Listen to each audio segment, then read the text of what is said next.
Good morning. We are headed out and it is a rainy day, but it's not windy. So we have just a few hours to get to the next location, which is Daytona. And we'll get into a marina before the weather gets really bad. Hi, we're Mark and Mel. After raising 4 amazing daughters who are now raising our 12 grandchildren and helping people on land in the real estate business for over 30 years, we're now realizing our goal of a year-long adventure cruising America's Great Loop on our boat Paradise. This is a 6,000-mile journey through waterways that include the Atlantic and Gulf intercoastal waterways, Great Lakes, Canadian heritage canals, and inland rivers of America's Midwest cities. Join us as we navigate over 100 locks, explore cities large and small, and experience an unforgettable journey through America's Great Loop.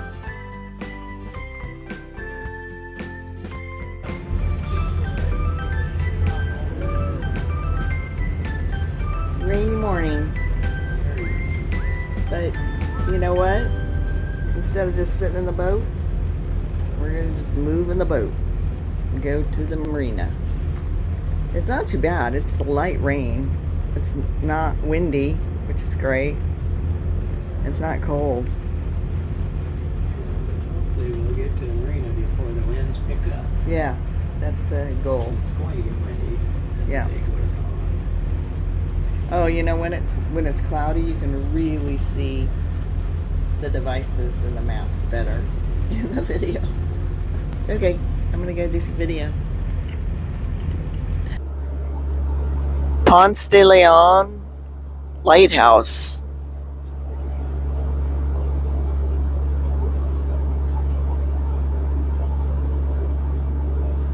Which you can barely see, but that is where the inlet is to come into the Halifax River.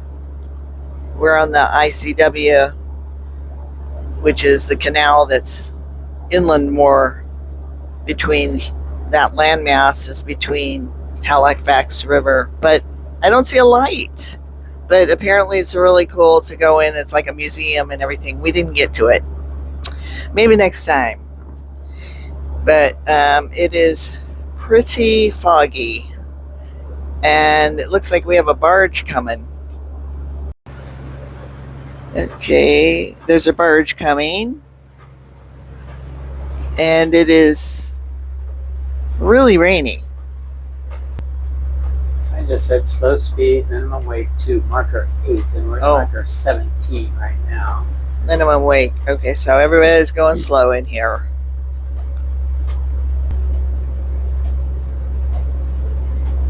Sight in. Don't see too many of those barges anymore, huh? Not too many. We had one, like, what was it, early this morning or late last night? Last night, right well after dark, came by our anchorage. It was, I would call it average size for the river system, Mississippi and Tennessee. You're using Bob Tracks, right? So you downloaded Bob Tracks. Hash line is Bob's track. Can you explain what Bob Tracks is or Bob's track is? Bob Tracks 423. Basically, it's a guy that travels the intercoastal every year, and he somehow identifies the best track you should follow to stay out of trouble, not get into too shallow water, and avoid shoals. And he publishes it, and you can import it into your navigation software, and it appears as a line on your screen, and you can just follow that line. Which everybody raved about. Everybody raves about it. However, it's not without some imperfections. A while back, had I followed the line, had I stayed right on the line, Yeah. I would have run into a marker post, a big wooden marker post right there. It's like I'm going right at it. I'm on the line. I'm going. I can't stay on this line, so I had to turn off of it, go around it, and then get back on the line. Yeah, that's the thing. So everything, it's constantly changing. The rivers are constantly changing. Bob Tracks is not instead of Navionics. Bob Tracks can be. I have Bob Tracks on Navionics as well. It's just I prefer to use it on Aqua Maps because it's identified better. Oh, I see. I like it better. So I'm looking at Bob Tracks over here on Aqua Maps. I could be looking at Bob Tracks here. I could overlay it here if I wanted to, but I don't do that because I've already got it over here. Gotcha. Well, that's an airplane.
I can say, well, I got a key over here, and I don't have a handle on it.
Daytona Beach, very heavy rains going on here.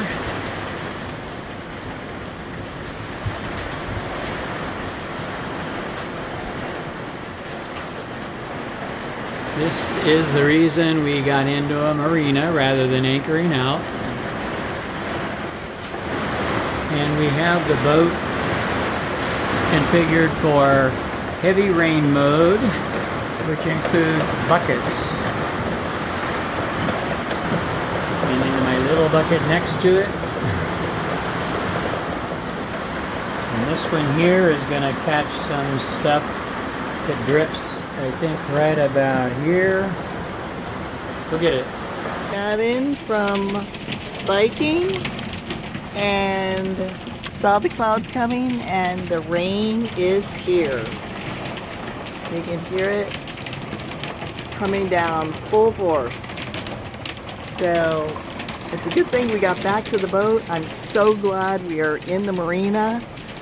So glad.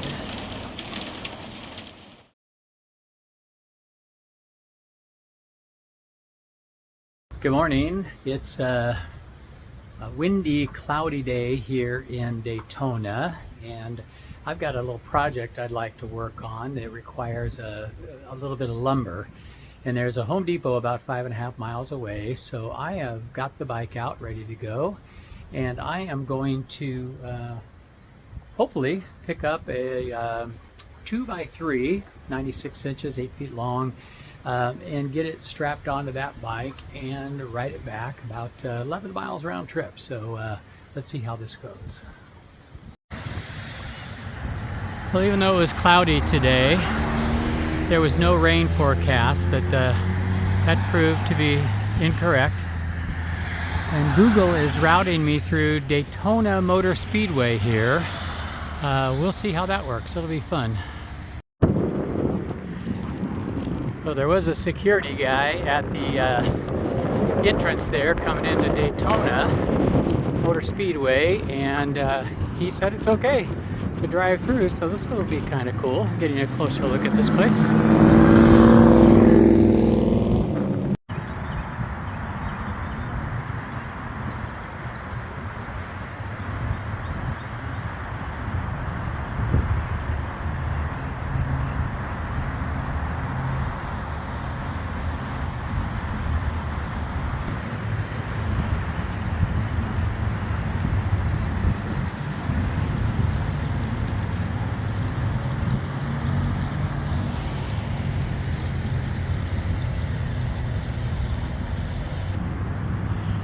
That is Bill France Jr. Imagine the son of the founders of Daytona. Big grandstands up there. Very cool. Well, I'm finished here at Home Depot, and what I've done is I purchased a 2x4x8 stud. That was an 8-foot long stud, 96 inches. I had them cut it into 3 equal pieces of 32 inches each. Figured I could strap that on to the bike rack and make it the 5.5 miles back to the marina. And I'll tell you more about that project when I get back there.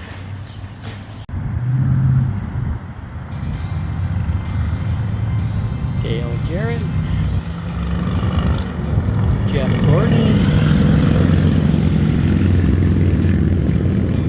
Jeff Gordon again, Dale Earnhardt, Dale Jarrett, Michael Waltrip,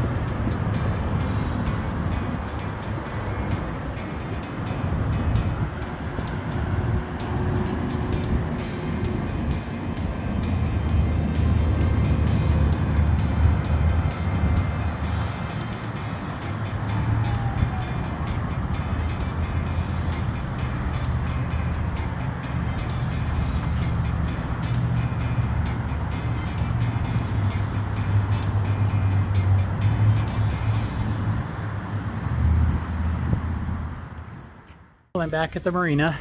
Just got back from Home Depot, about 11 or so miles round trip. Had the wood strapped to the bike there, and it held very nicely. No problems at all, and I'm going to get started on my project probably after lunch here today. Okay, here's the project that I was talking about that I'm going to use that lumber for. This sofa in our salon sits very low to the ground, and we'd like to raise it up a little bit. And what I'm going to do is use that lumber, that 2x4 I bought and had cut down, to raise it about 1.5 inches, which is the exact width of a 2x4.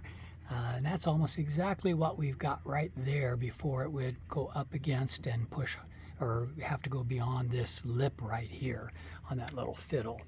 So those 2x4s should work perfectly, and I'm just going to attach them to the feet of the sofa all the way across. It's a 2-piece thing. This being piece number 1 here, and this being piece number 2 there.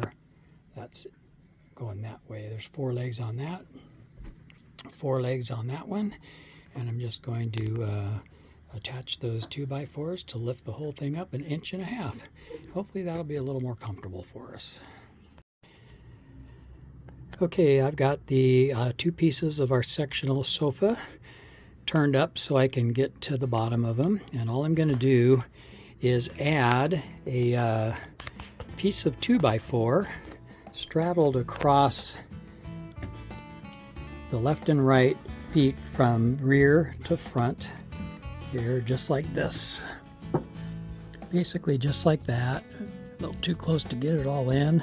And I'm going to cut it and trim it to fit, and where visible I'm going to match this 45-degree angle there. I'm just going to attach this with screws onto there, and since 2x4 is exactly 1.5 inches thick, I will add 1.5 inches to each side, here, here, here, and there, and we'll be good to go. Okay, here is one section finished. And that's what I did right there. I just put a 2x4 on top of, or actually underneath, each of the legs on each end of this section of the sofa. And that will raise it up 1.5 inches. So basically the sofa is just going to be sitting on those 2x4s, but it's held in place by screws that I put into each foot.